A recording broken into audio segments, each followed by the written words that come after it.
हर हर महादेव, हर हर महादेव, हर हर महादेव।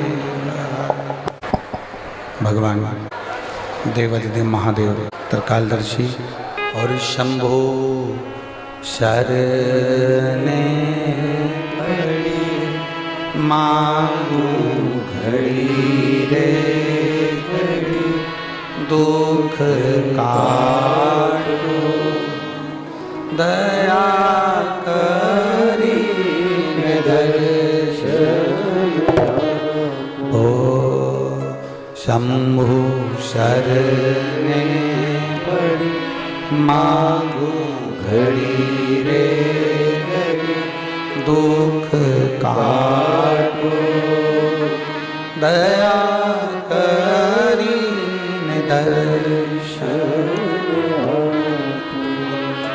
शिव कथा कह रहे, एक विश्वास को दृढ़ी बनाई, एक भरोसे को दृढ़ी बनाई। और जब हम हमारे भरोसे को, हमारे विश्वास को दृढ़ी बना लेते हैं, तब भगवान शिव का आगमन होता ही, तब शिव हमारे सम्मुख में होता ही है। कई लोगों के मन में भ्रम है, भगवान शंकर कार्तिकेय जी को मनाने चले गए, बेटा था उनका, पुत्र था उनका, उसको मनाने की क्या जरूरत थी? बाप क्या बेटे को मनाता फिरेगा? बाप क्या बेटे को मनाने जाएगा? बाप क्या बेटे का सम्मान करने जाएगा? बाप क्या बेटे का आदर करने जाएगा? शिव महापुराण की कथा कहती है, सबसे पहले गणेश जी का पूजन किसने करा था? उत्तर दो जरा, बोलो रे रेवाड़ी वाली, बोलो हरियाणा के जी जाऊं और मेरी हरियाणा की जीजी हो, जरा बताओ जरा, सबसे पहले गणेश जी का पूजन किसने किया था? शिव महापुराण की कथा कहती है, सबसे पहले गणेश जी का पूजन भगवान शंकर और माता पार्वती जी ने किया था। आप जरा समझिए, गणेश जी कौन है? शंकर भगवान के पुत्र, पार्वती जी के पुत्र। सबसे पहले गणेश जी का पूजन भगवान शंकर पार्वती ने करा, सबसे पहले षडानंद कार्तिकेय का पूजन भगवान शंकर पार्वती ने करा। तो लोगों के मन में ये बात बिठा लेना चाहिए, लोगों की चित्त वृत्ति में ये बात बिठा लेना चाहिए कि हमारे घर के बच्चे को महान बनाने का काम हमारा है। अगर हम अपने घर के बच्चे को मूर्ख मूर्ख पगला पगला कहते रहेंगे, 24 घंटे कोसते रहेंगे, तो दुनिया के लोग भी हमारे घर के बच्चे को मूर्ख ही समझेंगे। हम अपने घर के बच्चों को दिन भर कोसते रहेंगे, हम अपने घर के बच्चों को दिन भर गाली देते रहेंगे, हम अपने घर के बच्चों को दिन भर पागल कहते रहेंगे, इसमें तो अक्ल नहीं है, ये तो मूर्ख है, इसमें तो अक्ल नहीं है, ये बच्चा तो ऐसा है, इसमें तो अक्ल ही नहीं है, ये तो मूर्ख है। हम 24 घंटे अगर अपने घर के बच्चे को मूर्ख कहेंगे, पागल कहेंगे, तो दुनिया के लोग भी, उसके दोस्त भी उसको पागल समझने लगेंगे, उसको मूर्ख समझने लगेंगे। जब हम अपने घर के बच्चे का सम्मान करेंगे, आदर करेंगे, उसको अच्छा कहना प्रारंभ करेंगे, तो दूसरे की हिम्मत नहीं कि तुम्हारे बच्चे को कोई मूर्ख कह दे, वो भी आदर करना प्रारंभ। पहले आदर आपको करना है, पहले सम्मान आपको करना है। जब आप अपने बच्चे का आदर करना सीख जाएंगे, जब आप अपने बच्चे का सम्मान करना सीख जाएंगे, तो दुनिया भी आपके बच्चे का सम्मान करेगी, दुनिया भी आपके बच्चे का आदर करेगी। और यदि आप अपने बच्चे का आदर नहीं करते, तो दुनिया आपके बच्चे का आदर नहीं कर सकती, दुनिया आपके बच्चे का आदर नहीं। एक पत्र है, मेरा नाम बबीता, पति का नाम मंजीत सिंह, गांव सिंहा रेवाड़ी से हम आए हैं। गुरुदेव, शादी को 12 साल हो चुके थे, संतान का सुख नहीं था। सबसे बड़े दुख की बात एक है गुरुजी, संतान जब मुझे नहीं हो रही थी, तो दुनिया के लोग स्त्री को ही सारे आक्षेप क्यों लगाते हैं? गुरुदेव, अगर मुझे औलाद नहीं हो रही है, तो लोग मुझसे क्यों कहते हैं कि तुझे औलाद नहीं हो रही, तुझे संतान नहीं हो रही, तू तो ऐसी है, तू तो वैसी है, तेरी औलाद नहीं हो रही, तेरे गर्भ से बच्चा नहीं हो रहा। सारे इल्जाम एक स्त्री को क्यों लगता है? सारे इल्जाम एक नारी को क्यों लगते हैं? सारे इल्जाम एक स्त्री को, एक कन्या को, एक नारी को क्यों लगते हैं? अब संतान नहीं हो रही तो उसमें मेरी क्या परेशानी, मैं क्या कहूं उनको? गुरुदेव, सब लोगों ने बुराई का ठीकरा मेरे माथे मर दिया। मैंने 5 साल बच्चे के लिए इंतजार करा, 6 साल, 7 साल, 8 साल, 10 साल, 12 साल तक इंतजार करा, पर औलाद नहीं हुई गुरुदेव। तब मैं क्या करूं? तब मेरे पड़ोस की एक काकी के कहने पर मैंने भगवान शंकर के मंदिर में पूजन करना प्रारंभ करी और आपकी कथा सुनना प्रारंभ करी। टीवी के सामने बैठकर पहली बार कथा सुनी गुरुदेव, आसन लगाकर। आप कहते हो हाथ में चावल लेकर टीवी के सामने बैठकर आसन लगाकर कथा सुनकर, चावल ऊपर छत पे ढालना है चींटियों के लिए। हमने वैसा की वैसा ही नियम किया। आपने सफेद आंकड़े की जड़ का प्रयोग बताया, वो मैंने करना प्रारंभ करा। और बाबा का मैं क्या गुणगान करूं गुरुदेव। मैंने शंकर भगवान के मंदिर में जाकर कह दिया, बाबा क्या सारा दोष स्त्री का है? क्या सारा दोष नारी का है? बाबा मैंने शिव पुराण की कथा सुनी है, तो मेरी लाज रखना और मेरा गर्व जरूर ठहराना। बाबा दुनिया का मुंह बंद करना और मुझे संतान जरूर देना।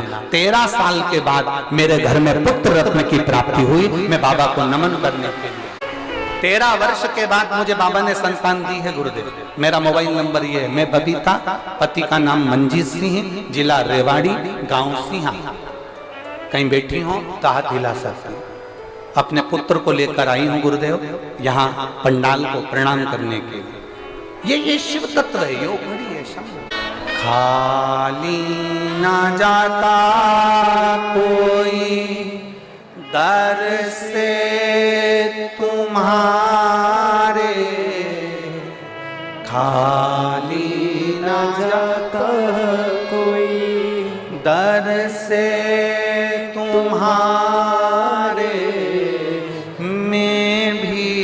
खड़ी हूँ नदी बाहे पसारे, अपने हृदय से लगा लो, लगा लो, गिरा जा रहा हूँ, उठा लो, उठा लो, भोले अपने दर से अब तो न टालो, गिरी जा रही हूँ, उठा लो, उठा लो।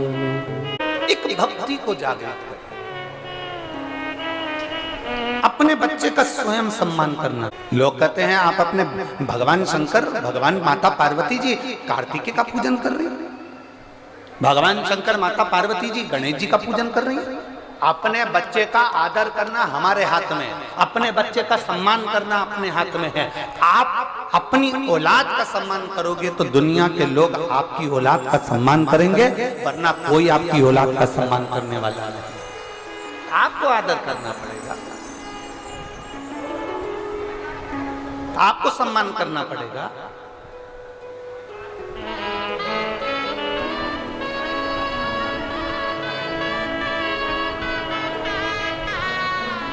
प्रतिदिन जाओ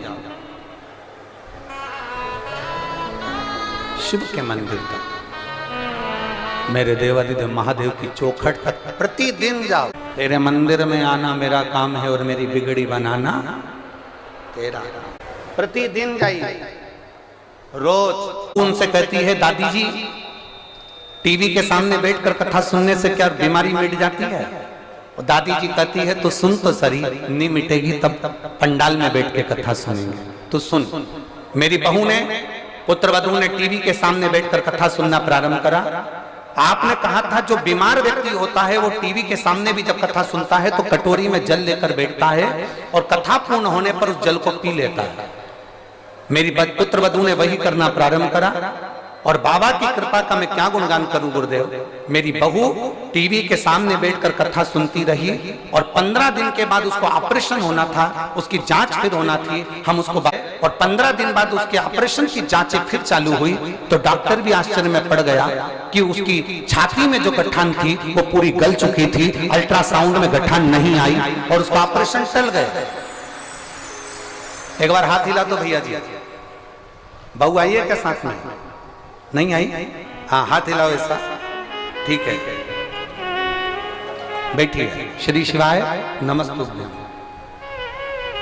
बाबा डॉक्टर भी हमसे पूछता है कि तुमने कौन सी टेबलेट खाई, जिसके कारणवश 15 दिन के अंदर गठान गल गई। तब हमने डॉक्टर से कहा केवल बाबा की कथा को सुना है और शंकर के उस जल का पान किया है। ये शिव तत्व है, ये ओघड़ी है, ये शंभु है। एक भरोसा रखिए, एक विश्वास, एक दृढ़ता, वो हमें फल जरूर दे।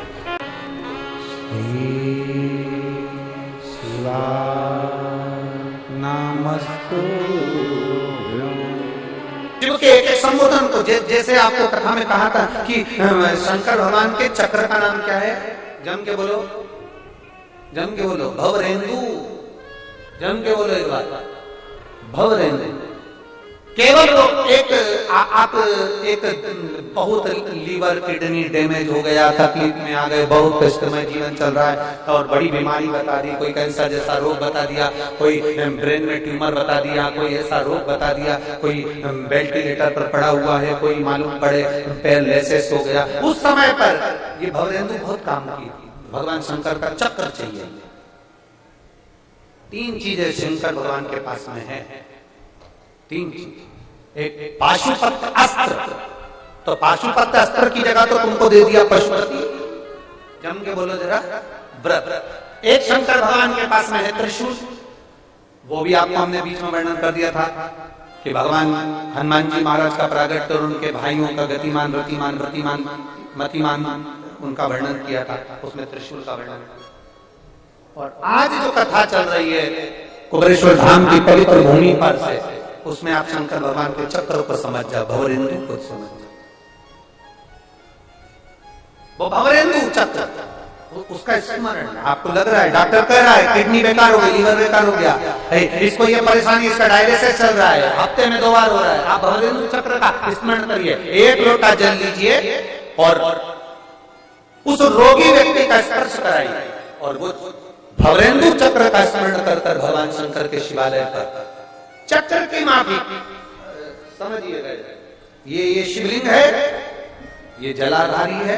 यहां से भगवान के आप गणेश जी और कार्तिकेय और अशोक सुंदरी से जल को चढ़ाना प्रारंभ करेंगे और उस चक्र के अनुसार उस जल को समर्पित करना प्रारंभ करेंगे और नाम लेंगे भवरेंदु चक्र का, शंकर के उस चक्र का जिस चक्र ने प्रथम निर्माण किया।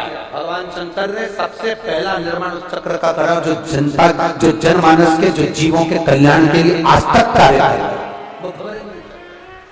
उसका स्मरण कर कर जल को चढ़ाते चढ़ाते चढ़ाते चढ़ाते आखिरी का जल भगवान शंकर के ऊपर समर्पित हो जाए। उसी जल को झेल कर बीमार व्यक्ति को 2 आचमन, 2 चम्मच, आधी चम्मच, 1 चम्मच, 2 बूंद भी अगर पिला रहे हो तो 5 दिन या 7 दिन में अंतर नजर आएगा ही पक्का। भवरेंदु चक्र का इतना प्रमाण, भवरेंदु चक्र की उसमें आनंदता हमारे बीच में उत्पन्न